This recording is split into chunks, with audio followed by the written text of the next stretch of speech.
Hello students, welcome to our study channel CBSE various. आज की हमारी चौथी क्लास के अंदर हम सामाजिक विषय से रिलेटेड इंपॉर्टेंट क्वेश्चन डिस्कस करेंगे। तो आपने इस वीडियो को लास्ट तक जरूर वॉच करना है और उससे पहले मैं सभी स्टूडेंट से यही कहूँगा कि आप हमारे इस चैनल को सब्सक्राइब जरूर करें, साथ में जो बेल आइकन बटन है उसे भी प्रेस करें। वो इसलिए कि हम जो भी न्यू वीडियो अपलोड करेंगे उसका नोटिफिकेशन आपके पास बहुत जल्दी पहुँच जाएगा। तो हम शुरू करते हैं। 36 नंबर क्वेश्चन है कि विश्व प्रसिद्ध हल्दी घाटी का युद्ध कब हुआ था। आप सबको पता है, तो बहुत ही इंपॉर्टेंट क्वेश्चन था ये, कि लगभग सभी को पता होता है इस क्वेश्चन का आंसर क्या होगा, बट फिर भी हम इस क्वेश्चन के ऊपर डिस्कस करेंगे कि हल्दी घाटी का जो युद्ध था वो 18 जून 1576 को हुआ था। अब ये देखना है कि हल्दी घाटी का युद्ध हुआ किस किस के बीच में था। कि राजस्थान के प्रतापी शासक मेवाड़ के महाराणा प्रताप के बीच में, मेवाड़ के महाराणा प्रताप और मुगलों के बीच में ये युद्ध हुआ था। महाराणा प्रताप को अपने अधीन करने के लिए अकबर के द्वारा बहुत बार प्रयास किया गया था। पहले 4 अभियान किए गए, फिर हल्दी घाटी का युद्ध हुआ। पहले जो 4 अभियान थे, जो 1572 के अंदर एक हुआ था और 1573 में तीन किए गए थे, लेकिन महाराणा प्रताप ने अकबर की अधीनता स्वीकार नहीं की। तो महाराणा प्रताप को अपने अधीन करने के लिए अकबर ने एक विशाल सेना का निर्माण किया, सेना का गठन किया, जिसका सेनापति राजपूत राजा मानसिंह को बनाया गया था। और मुगलों की सेना का नेतृत्व मानसिंह के द्वारा किया गया था और राजपूत सेना का नेतृत्व महाराणा प्रताप के बीच में किया गया था। और दोनों के बीच में संघर्ष रहित युद्ध हुआ था, जिसमें मुगलों का उद्देश्य था, अकबर का उद्देश्य था महाराणा प्रताप को जिंदा या मुर्दा पकड़ना, लेकिन अकबर अपने उद्देश्य में पूर्णतः सफल नहीं हुआ था। ओके स्टूडेंट्स, अब चलते हैं अगले क्वेश्चन पर। शिवाजी का राज्याभिषेक किस दुर्ग में हुआ था। शिवाजी का जो राज्याभिषेक था, आपको ये भी पता होना चाहिए कि शिवाजी का राज्याभिषेक 1674 में हुआ था। 1674 के अंदर शिवाजी का जो राज्याभिषेक था वो किस दुर्ग में हुआ था, वो हुआ था रायगढ़ दुर्ग के अंदर। ध्यान में रखना है आपने, शिवाजी का राज्याभिषेक कब हुआ था, 1674 के अंदर, और कहाँ हुआ था, रायगढ़ दुर्ग में। और शिवाजी ने अपने राज्याभिषेक के अवसर पर ही छत्रपति की उपाधि धारण की थी। शिवाजी ने अपने राज्याभिषेक के अवसर पर ही छत्रपति की उपाधि धारण की थी। ओके, अब चलते हैं नेक्स्ट क्वेश्चन पर। पानीपत का प्रथम युद्ध कब और किन के मध्य हुआ। कि जो पानीपत का जो पहला युद्ध था, देखो स्टूडेंट्स, पानीपत के 3 युद्ध होते हैं। हमारा क्वेश्चन क्या था, प्रथम युद्ध कब हुआ था, 1526 में। और ये जो युद्ध है वो होता है अफगान शासक बाबर और भारत में दिल्ली सल्तनत के शासक इब्राहिम लोदी के बीच में। पानीपत का प्रथम युद्ध किन किन के बीच होता है, बाबर और इब्राहिम लोदी के बीच में होता है। और कब होता है, 1526 में। इस युद्ध के अंदर बाबर विजयी होता है और जो इब्राहिम लोदी होता है वो क्या होता है, पराजित हो जाता है। ये तो था 1526 में पहला युद्ध। अब आपसे पूछ ले कि पानीपत का दूसरा युद्ध कब हुआ था, तो दूसरा हुआ था 1556 के अंदर। आपसे पूछ ले पानीपत का तीसरा युद्ध कब हुआ था, तो वो था 1761 के अंदर। पानीपत का जो दूसरा युद्ध था ये अफगान शासक हेमू और मुगलों के सेनापति बैरम खां के मध्य ये पानीपत का दूसरा युद्ध हुआ था, जिसमें बैरम खां विजयी हुए थे। और तीसरा युद्ध हुआ था कि भारत पर ही अफगान शासक के द्वारा अहमद शाह अब्दाली के द्वारा आक्रमण किया गया था। और ये जो युद्ध था अब्दाली और मराठों के बीच में हुआ था, जिसमें अहमद शाह अब्दाली विजयी हुआ था। ओके स्टूडेंट्स, ये था 38 नंबर क्वेश्चन। अब चलते हैं अगले क्वेश्चन पर। अकबर का संरक्षक कौन था। अकबर का संरक्षक था बैरम खां। अकबर का संरक्षक कौन हो जाएगा, बैरम खां हो जाएगा। नेक्स्ट है जंतर मंतर क्या है। जंतर मंतर ये जो है वो है एक वेधशाला। जंतर मंतर एक वेधशाला है जिसका निर्माण जयसिंह के द्वारा करवाया गया था जयपुर के अंदर। जयसिंह के द्वारा इसका निर्माण करवाया गया था जयपुर के अंदर। और 2010 में इसे यूनेस्को ने विश्व धरोहर सूची में शामिल कर लिया है। कि इसकी देखरेख करने का कार्य, इसे कैसे मॉडिफाई किया जाए, कैसे इसे पुनर्निर्मित किया जाए, ये सारा का सारा जिम्मा अब किसका हो जाएगा, यूनेस्को की देखरेख में भारत सरकार के द्वारा किया जाएगा। अब चलते हैं अगले क्वेश्चन पर। डाइसी के अनुसार लोकतंत्र को परिभाषित कीजिए, कि लोकतंत्र की क्या परिभाषा दी थी डाइसी ने। बहुत ही सिंपल है, बिल्कुल शॉर्ट के अंदर आपने इसको ध्यान में रखना है। शॉर्ट में कैसे याद रखना है, जिसमें जिसमें राष्ट्र का अधिकांश भाग, जिसमें राष्ट्र का अधिकांश भाग हो। ओके स्टूडेंट्स, डाइसी क्या कहता है, कहता है कि लोकतंत्र वह शासन व्यवस्था है जिसमें राष्ट्र का अधिकांश भाग हो, वो क्या होता है, लोकतंत्र होता है। किसने परिभाषा दी थी, ये दी थी डाइसी ने। ओके स्टूडेंट्स, अब चलते हैं नेक्स्ट क्वेश्चन 42 नंबर। लोकतंत्र के अभिजन वर्गीय सिद्धांत एवं दृष्टिकोण के प्रमुख विचारक कौन कौन हैं। लोकतंत्र के अभिजन वर्ग सिद्धांत, इसे विशिष्ट वर्गीय सिद्धांत भी कहते हैं, इसे विशिष्ट वर्गीय सिद्धांत भी कहा जाता है। अब इस सिद्धांत के समर्थकों के नाम बताने हैं, जिसके अंदर रॉबर्ट मिचेल्स आ जाएगा, मोस्का आ जाएगा, पेरेटो आ जाएगा, बर्नहम है, सी राइट मिल्स है। ये कौन है, ये हैं इनके प्रमुख विचारक जिनके द्वारा अभिजन वर्ग सिद्धांत को सर्वाधिक महत्व दिया गया था। मैं यहाँ पे नाम लिख रहा हूँ। सबसे पहले आ जाएगा रॉबर्ट मिचेल्स, उसके बाद आ जाएगा मोस्का, बर्नहम, और इसके अलावा आ जाएगा इसमें पेरेटो, और लास्ट आ जाएगा मिल्स, सी राइट मिल्स। ये सारे व्यक्ति कौन से हैं, जिनके द्वारा अभिजन वर्गीय सिद्धांत के महत्व ज्यादा दिया गया था। अब चलते हैं अगले क्वेश्चन पर। लोकतंत्र की दो विशेषताएं बतानी है, कोई भी दो विशेषताएं बता सकती हो, बहुत ही सिंपल है। वैसे तो इस क्वेश्चन को अपने बड़ा भी कर सकते हैं, लोकतंत्र की विशेषताओं को समझाइए।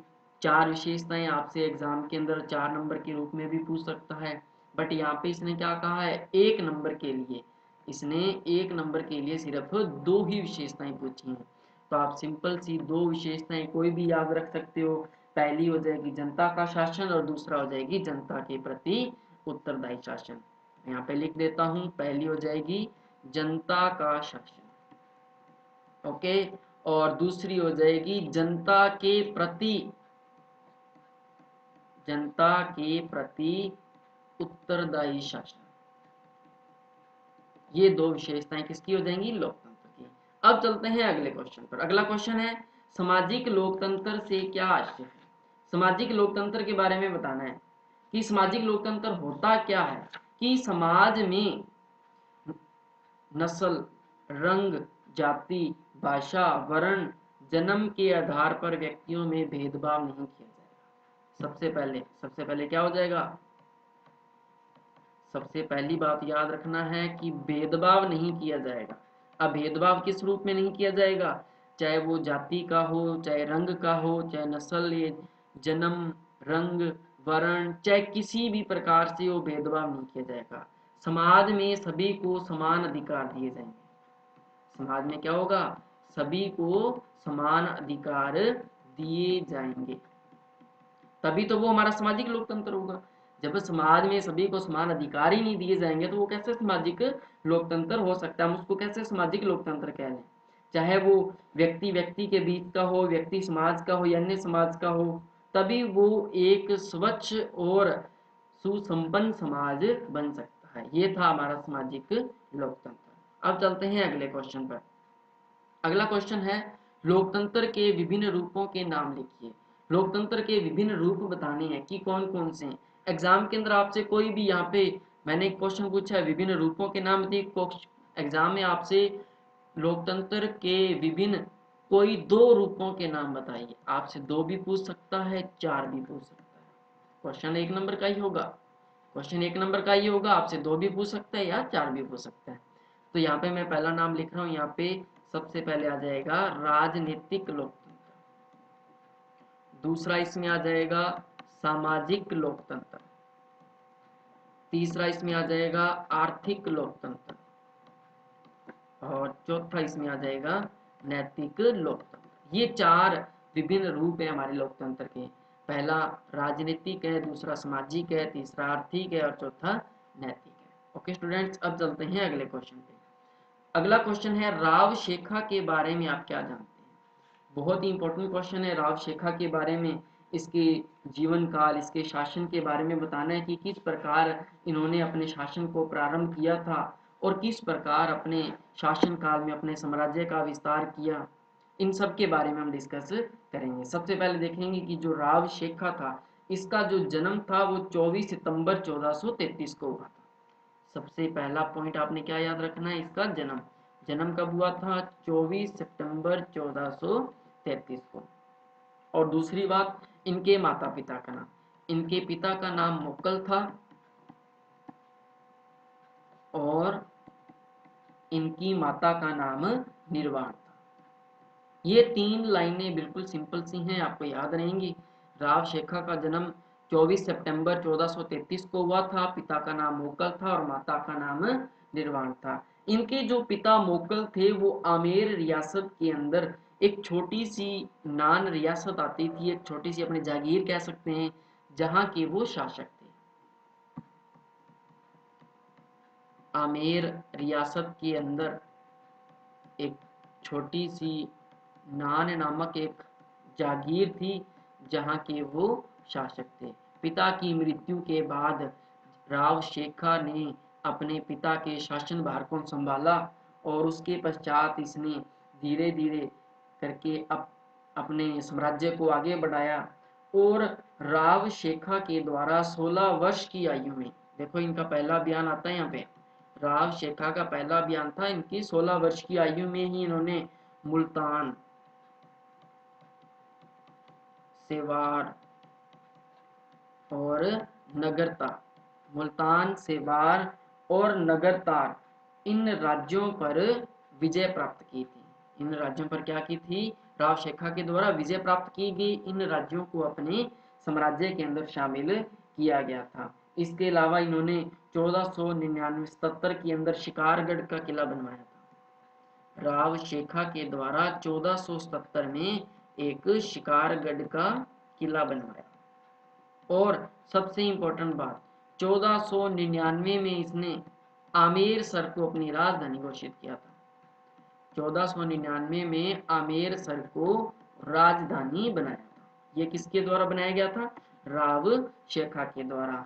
और आमेर सर में ही राव शेखा के द्वारा भगवान जगदीश का मंदिर बनवाया गया था। राव शेखा के द्वारा ही आमेर सर में भगवान जगदीश, जगदीश बोलते हैं विष्णु को, भगवान जगदीश का मंदिर बनवाया था। ओके स्टूडेंट, इसके अलावा राव शेखा की एक पत्नी थी, गंगा कुमारी। राव शेखा की पत्नी थी गंगा कुमारी, और इन्होंने गंगा कुमारी के द्वारा आमेर रियासत के मुहाने पर, आमेर रियासत के मुहाने पर कल्याण जी का मंदिर बनवाया था। ये जो मंदिर था किनके द्वारा बनाया गया? राव शेखा की पत्नी गंगा कुमारी के द्वारा बनाया गया था। ये इनकी पत्नी थी, थोड़ा सा डिस्कस करेंगे ऐसे अपने। और उसके अलावा अगर राव शेखा की बात आ जाए तो उन्होंने आमेरसर में जगदीश मंदिर का निर्माण करवाया था। इसके अलावा राव शेखा ने अपने शासन काल में कुल 52 युद्ध लड़े थे। राव शेखा ने अपने शासन काल में कुल 52 युद्ध लड़े थे और इन्होंने सभी युद्धों में विजय प्राप्त की थी। ओके स्टूडेंट्स, ये था राव शेखा के बारे में, जिसके इम्पोर्टेंट फैक्ट जो थे, इसका प्रारंभ और इसका अंतिम समय, इन्होंने किस प्रकार अपने साम्राज्य का विस्तार किया था। अब चलते हैं अगले क्वेश्चन पर। राजनीतिक लोकतंत्र की आधारभूत मान्यताएं कौन कौन सी हैं? आधारभूत मान्यताएं बतानी है, या फिर अपन ये कह सकते हैं कि राजनीतिक लोकतंत्र की प्रमुख विशेषताएं कौन कौन सी हैं। दोनों एक ही हैं, आंसर एक ही आएगा। या तो इसकी विशेषताएं कह लो या फिर इसकी मान्यताएं कह लो। ओके स्टूडेंट्स, तो देखते हैं सबसे पहले इसकी विशेषता क्या है कि जो राजनीतिक लोकतंत्र है वो सबसे पहली विशेषता इसकी है कि वो उदारवादी संविधान में विश्वास करता है। उदारवादी संविधान में विश्वास करता है, पहली विशेषता ये हो जाएगी। अब आती है दूसरी विशेषता कि यह लोक प्रभु सत्ता में विश्वास करता है, लोक प्रभुत्व को मानता है। जो राजनीतिक लोकतंत्र है वो किसको मानता है? लोक प्रभुत्व को मानता है ये, या फिर प्रभु सत्ता की संपूर्ण जो शक्ति का जो निवास होता है वो किसमें होता है? जनता में होता है। इसके अलावा तीसरी इसकी विशेषता की बात करेंगे जिसके अंदर कि जो हमारा राजनीतिक लोकतंत्र है इसका जो सैद्धांतिक पक्ष जो है वो तो लोकतांत्रिक राज्य से है, और इसका जो व्यवहारिक पक्ष है वो लोकतांत्रिक शासन से है। हम किसकी बात कर रहे थे यहाँ पे? हम कर रहे थे इसके सैद्धांतिक पक्ष की। देखो सैद्धांतिक पक्ष आ जाए तो ये कैसा हो जाएगा? व्यवहारिक। अगर आपसे यहाँ पे लोकतांत्रिक राज्य से हो जाएगा। सैद्धांतिक पक्ष आ जाए, देखो राज्य हमेशा सिद्धांतों के अनुसार चलता है। अगर आपसे पूछ ले व्यवहारिक पक्ष, तो वो कैसा हो जाएगा? लोकतांत्रिक शासन से है। ओके, अब चलते हैं चौथी विशेषता पर। चौथी विशेषता इसकी है कि जनता के द्वारा ही सरकार की नियुक्ति की जाती है। हमारे लोकतंत्र का निर्माण भी तो तभी होता है कि जनता अपनी प्रभुत्व शक्ति का प्रयोग करते हुए सरकार का क्या करती है? चुनाव करती है, उन्हें उसके पद पर नियुक्त करती है, और जनता के द्वारा इनके ऊपर नियंत्रण होता है, और जनता ही इन्हें इनके पद से हटा सकती है। तो इसलिए ही बोला जाता है कि संपूर्ण प्रभुसत्ता किनके हाथों में होती है? जनता के हाथों में होती है। और सबसे इम्पोर्टेंट और पांचवी विशेषता ये है कि हमारा जो लोकतंत्र है वो साध्य नहीं है, मतलब कि हमारा जो राजनीतिक लोकतंत्र है वो स्वयं में साध्य नहीं होता। क्या होता है? साध्य नहीं होता। साध्य मतलब लक्ष्य। साध्य मतलब क्या होता है? लक्ष्य नहीं होता, कि राजनीति करना लक्ष्य नहीं है, बल्कि साधन होता है। साधन मतलब कि जो आम लोगों की समस्याएं हैं, कि सरकार एक साधन के रूप में आम जनता की समस्याओं को दूर करती है, आम जनता की जरूरतों को पूरा करती है, इनकी आवश्यकताओं को पूर्ण करना ही सरकार का लक्ष्य होता है। तो स्टूडेंट्स ये थे आज के इम्पोर्टेंट क्वेश्चन। आई होप सबको समझ आ गए होंगे। अगर किसी को भी थोड़ा सा भी डाउट हो तो वो अपनी बुक से दोबारा से रीड कर सकता है, और बार बार इन क्वेश्चनों को रिपीट करते रहें जो आपके एग्जाम के लिए बहुत ही इंपॉर्टेंट है। ऐसी और वीडियो देखने के लिए हमारे इस CBSE वेरियस चैनल को सब्सक्राइब करें, और साथ में जो बेल आइकन बटन है उसे भी प्रेस करें, और इस वीडियो को अपने फ्रेंड सर्कल में जरूर शेयर करें ताकि वो भी इसका लाभ उठा सकें। Thank you.